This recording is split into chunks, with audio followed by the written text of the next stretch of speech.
আসসালামু আলাইকুম দর্শক ভয়েস অফ সিলেট থেকে আমি মঈনুদ্দিন মঞ্জু সবাইকে স্বাগত জানাচ্ছি। আমি এই মুহূর্তে আছি ঢাকার একটা অভিজাত এলাকা, সেটি হচ্ছে গুলশান। এবং গুলশান একে আমাদের সিলেটের এক ভাই, আমাদের সিলেটের একজন কৃতি সন্তান, যিনি কানাডায় দীর্ঘদিন থেকে আইনি সেবা দিয়ে আসছেন এবং শত শত মানুষকে আসলে জেনুইন ইনফরমেশন দিয়ে মানুষকে উপকার করেছেন।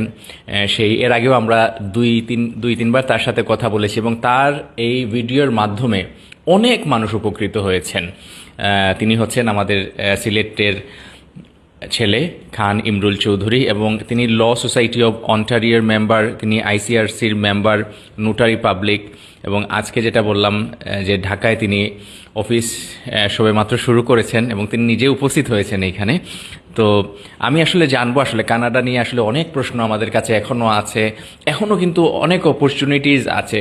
ইয়েস, কিছু কিছু আসলে হতাশাজনক চিত্র আমরা দেখতে পেয়েছি, কিন্তু তারপর যারা জেনুইন আসলে বলা চলে যেতে চান তাদের জন্য আসলে অনেক অনেক দুয়ার এখনও খোলা আছে, সেইগুলো নিয়ে আমরা কথা বলবো। সো খান ইমরুল চৌধুরী, আপনাকে অসংখ্য ধন্যবাদ জানাচ্ছি, আপনি আমাদেরকে সময় দিয়েছেন। প্রথমেই আসলে শুনতে চাই যে আমাদের সিলেটের একজন ছেলে ঢাকার গুলশানে একটা অফিস করেছেন, এটা আমাদের জন্য একটা গর্বের বিষয় এবং ডেফিনেটলি এই টেরিটরির যারা আছেন তারাও সুযোগ সুবিধা যেমন পাবেন, আবার ঢাকার অনেক সিলেটি যারা বসবাস করছেন তারাও অনেক সুবিধা পাবেন। তো আমি একটু জানতে চাচ্ছিলাম আসলে আপনার কোন উদ্দেশ্য নিয়ে এই ঢাকার এই অফিসটি চালু করেছেন? ধন্যবাদ মঞ্জু ভাই এবং ভয়েস অফ সিলেটকে আমাকে সুযোগ দেওয়ার জন্যে। ঢাকা আসলে আমাদের আসার মূল কারণটা হচ্ছে যে আমার ক্লায়েন্ট যারা আছেন ওখানে আছেন, দেশ থেকে অনেকে আমার সঙ্গে যোগাযোগ করেন যে আপনার সঙ্গে আমরা কীভাবে যোগাযোগ করতে পারি। সো আর সব আপনার দেশে আমাদেরকে একটা সার্ভিস দেন, ওটা থেকে আসলে বাংলাদেশে আমাদের অফিসটা খোলার মূল পরিকল্পনা। আর তারপরে মনে হলো যেহেতু নিজের কিছু নলেজ আছে, দেশের মানুষের জন্য কিছু একটা করি, কারণ দেখা যায় যে প্রচুর রং ইনফরমেশন মানুষের কাছে থাকে এবং প্রচুর মানুষ ওখানে যাওয়ার পর প্রতারিত হয়ে যায়।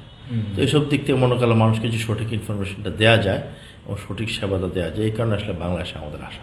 Thank you so much. আমি একটু জানতে চাই আসলে এই জায়গা থেকে স্পেসিফিক এই অফিস থেকে আসলে কোন কোন সেবাগুলো আসলে দেওয়া হবে, কোন কোন সার্ভিসগুলো আপনারা প্রোভাইড করবেন? এখানে বেসিক্যালি ক্যানাডিয়ান ইমিগ্রেশন রিলেটেড যত ধরনের সার্ভিস, ফর এক্সাম্পল আপনি স্টাডি পারমিট যেতে চান, আপনি যদি ভিজিট ভিসার জন্য ইন্টারেস্টেড থাকেন, স্কিল মাইগ্রেশন যেগুলো আমাদেরকে বলি, ক্যানাডাতে আসলে অনেক ধরনের ইমিগ্রেশন প্রোগ্রাম থাকে, work permit, basically Canadian immigration related যত সার্ভিস আমরা এখান থেকে প্রোভাইড করবো।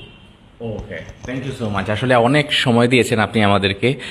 আরও কিছু ইম্পর্টেন্ট আসলে বিষয় ছিল জানার আপনার কাছে, সাচ এজ আমি যদি বলি, এখন এই মুহূর্তে